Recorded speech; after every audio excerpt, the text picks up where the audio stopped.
Hello friends, I'm Harish Demla from Accurate Fortune Astrology। दोस्तों, सिंह लगन में आगे बढ़ते हैं और देखते हैं यदि केतु देव नवम भाव में आ जाएं तो हमें क्या फल देंगे।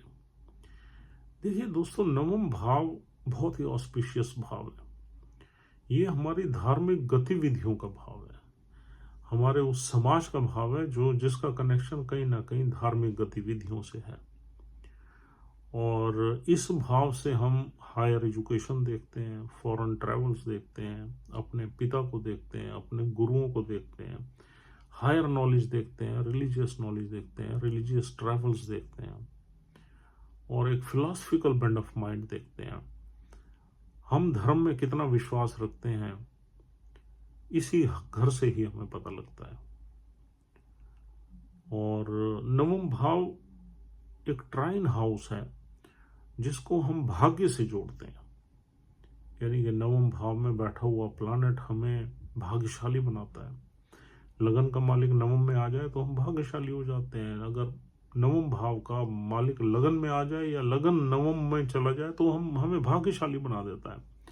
लेकिन वो किस नक्षत्र में बैठा हुआ है, उस नक्षत्र का लॉर्ड कहाँ है, क्या वो भाग्यशाली हमें एक डिफिकल्ट रूट से बना रहा है या हमें स्ट्रेट अवे, मतलब हम जो भी करते हैं मिट्टी को छूते हैं तो सोना हो जाती है, उस तरीके का भाग्य है हमारा। वो देखने के लिए थोड़ा सा गहरा जाना पड़ता है। नवम भाव में राशि जो है उसका लॉर्ड कहाँ बैठा हुआ है, दैट इज इंपॉर्टेंट।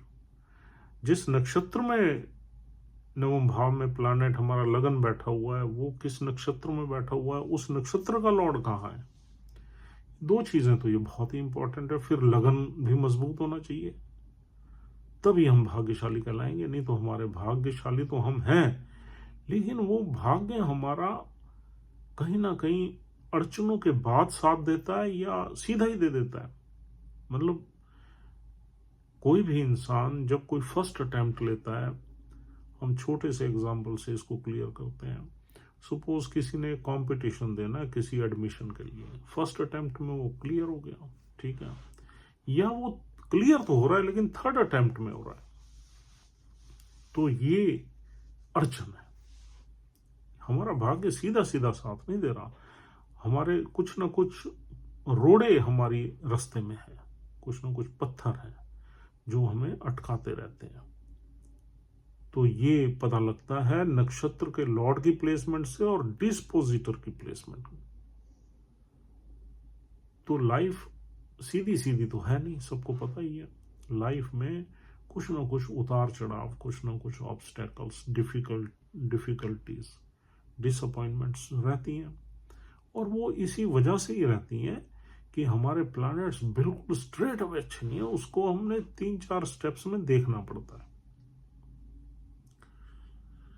अब दोस्तों, यहां पर इस लगन में नवम भाव में एक नंबर राशि है जो मंगल की राशि है। मंगल की बड़ी तेज राशि है, अग्नि राशि है। एक नंबर से हम बड़ा डिसिप्लिन और बड़ा, यानी कि रॉब देखते हैं, कंट्रोल देखते हैं, डिसिप्लिन देखते हैं और एक्शन देखते हैं। मंगल की एक नंबर राशि तो फुल ऑफ एक्शन।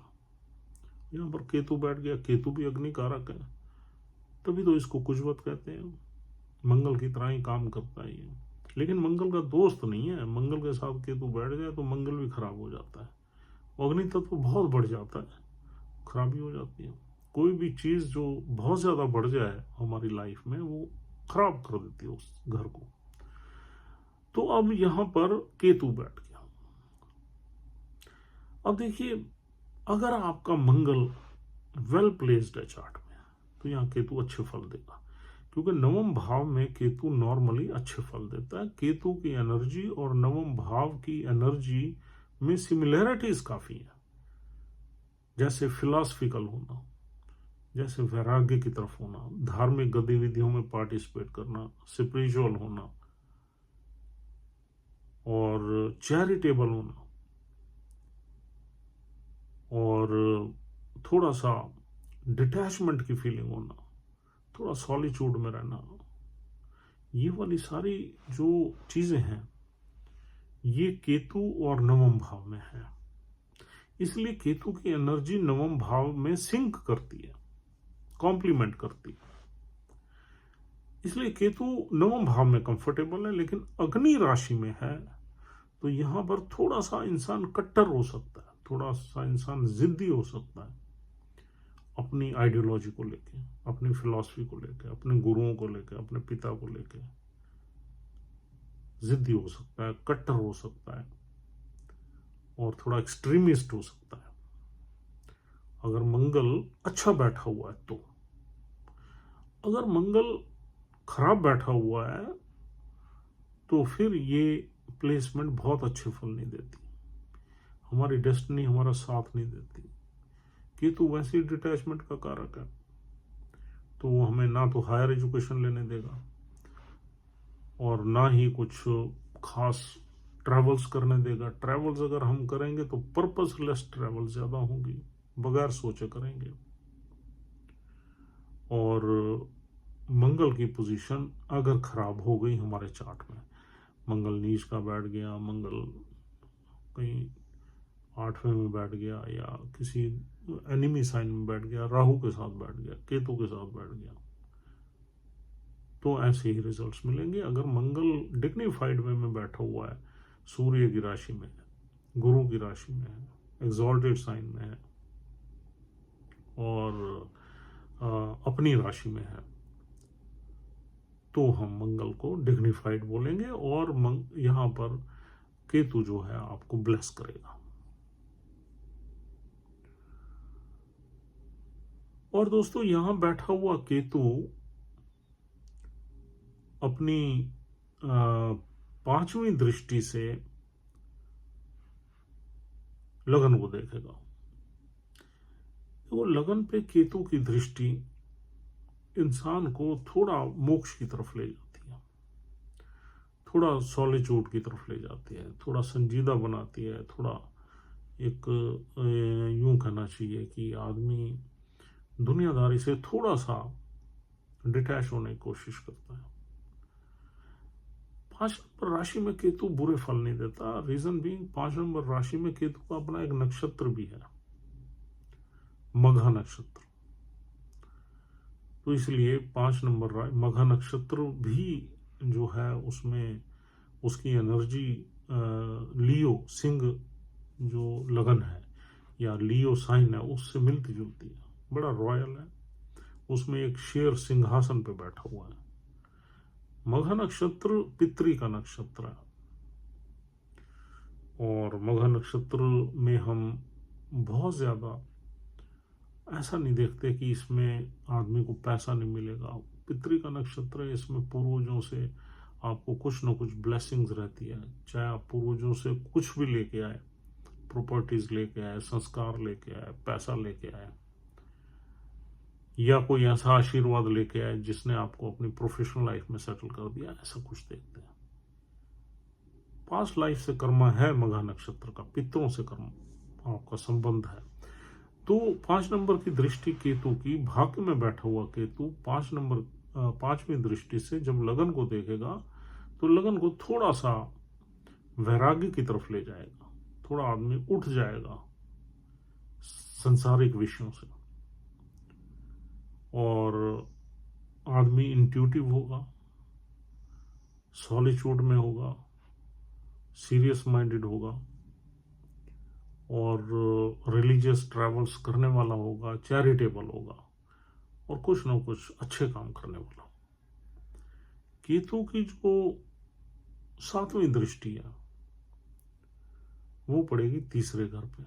तीसरे घर में 7 नंबर राशि है, वहां भी केतु की दृष्टि अच्छी रहती है। केतु नॉर्मली इंसान को जिस घर पे उसकी दृष्टि होती है उन घरों के सिग्निफिकेंस से थोड़ा डिटैच करता है, तो आदमी को बहुत ज्यादा यहां पर हार्ड वर्किंग नहीं बनाएगा, हार्डशिप नहीं देगा केतु, लेट गो नेचर देगा।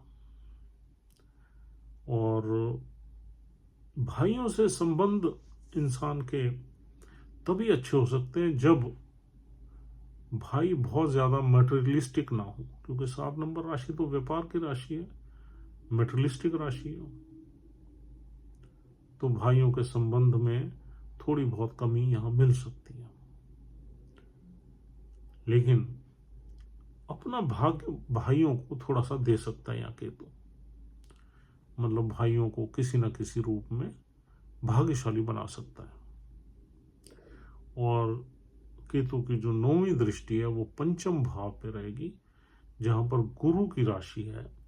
गुरु की राशि और गुरु का घर ये केतु एंजॉय करता है। केतु गुरु की राशि पे देखेगा तो उस घर को ब्लेस करने की कोशिश करेगा। केतु की एक बेसिक नेचर है सेपरेशन की। तो अब ब्लेस किस चीज में करेगा? मंत्रों में करेगा, नॉलेज में करेगा, चैरिटी में करेगा, क्योंकि 5वां घर तो बहुत ऑस्पिशियस है, 9वें भाव का की तरह ही है, लेकिन थोड़ा सा एक सेपरेटिव एनर्जी देता है। जैसे चाइल्ड बर्थ में लेट कर सकता है, बच्चों से डिटैच कर सकता है, और आपको लॉटरी सट्टे में गेंस तभी दे सकता है जब गुरु अच्छा बैठा हो या पंचम भाव में कोई अच्छा प्लैनेट हो।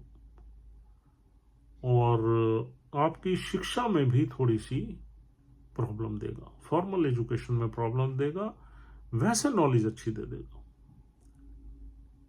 फिलॉसफी अच्छी दे देगा, आपको कुछ मंत्रों की सिद्धि दे सकता है, कुछ रिलीजियस स्क्रिप्चर्स पढ़ने के लिए प्रेरणा दे सकता है, फॉर्मल एजुकेशन में थोड़े बहुत प्रॉब्लम्स दे सकता है। और अगर आप रिसर्च से रिलेटेड कोई विद्या लेना चाहते हैं, पढ़ाई करना चाहते हैं, तो उसमें केतु सपोर्ट करेगा। मेडिकल साइंस में सपोर्ट करेगा, दवाइयों की फार्मा में सपोर्ट करेगा, इवन हायर एजुकेशन भी अगर आप रिसर्च में कुछ करना चाहते हैं तो केतु सपोर्ट करता है। तो ओवरऑल आप एजुकेशन में कैसे रहेंगे, उसमें चौथे घर की कंडीशन आपको देखनी चाहिए। चौथा घर बहुत मजबूत है तो पढ़ाई हो जाएगी। फिर गुरु की प्लेसमेंट देखनी चाहिए। गुरु आपको ये बताएगा कि आपकी ग्रेजुएशन कैसी रहेगी। लेकिन केतु की दृष्टि कुछ न कुछ आपको भटकाव जरूर देती है, कंफ्यूजन जरूर देती है। तो इस तरीके से केतु की दृष्टियां यहाँ काम करेंगी। और कुल मिला के हम इसे बहुत बुरी प्लेसमेंट नहीं कह सकते, this is a good placement, जो कि आपको नेगेटिव और पॉजिटिव दोनों रिजल्ट्स देगी। इसमें मंगल की प्लेसमेंट और नक्षत्र के लॉर्ड की प्लेसमेंट देखना बहुत जरूरी है। यहाँ पर दोस्तों 3 नक्षत्र मिलते हैं, अश्विनी, भरणी और कृतिका। अश्विनी नक्षत्र में केतु है तो उसका अपना ही नक्षत्र है, तो अच्छे ही फल यहाँ पर हम एक्सपेक्ट कर सकते हैं।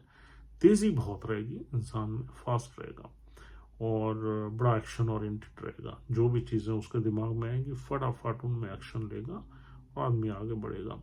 भरणी नक्षत्र में केतु जो है शुक्र के नक्षत्र, भरणी नक्षत्र की एनर्जी केतु से ज्यादा मैच नहीं करती, शुक्र का नक्षत्र है और उसमें शुक्र की प्लेसमेंट ये तय करेगी कि ये केतु कैसे फल देगा। शुक्र अगर बहुत अच्छा बैठा हुआ है तो केतु अच्छे फल देगा, शुक्र अगर खराब है तो केतु खराब फल देगा। और फिर कृतिका नक्षत्र सूर्य देव का है, उसमें सूर्य की प्लेसमेंट आपको देखनी पड़ेगी। तो दोस्तों नक्षत्र के लॉर्ड की प्लेसमेंट देख के आप जरूर उसको कनेक्ट करिए कि केतु आपको किस तरीके से ब्लेस कर रहा है। और दूसरा प्लैनेट आपने यहाँ देखना है मंगल को, जो कि डिस्पोजिटर है। अल्टीमेटली मंगल का भी होल्ड इस घर पे है।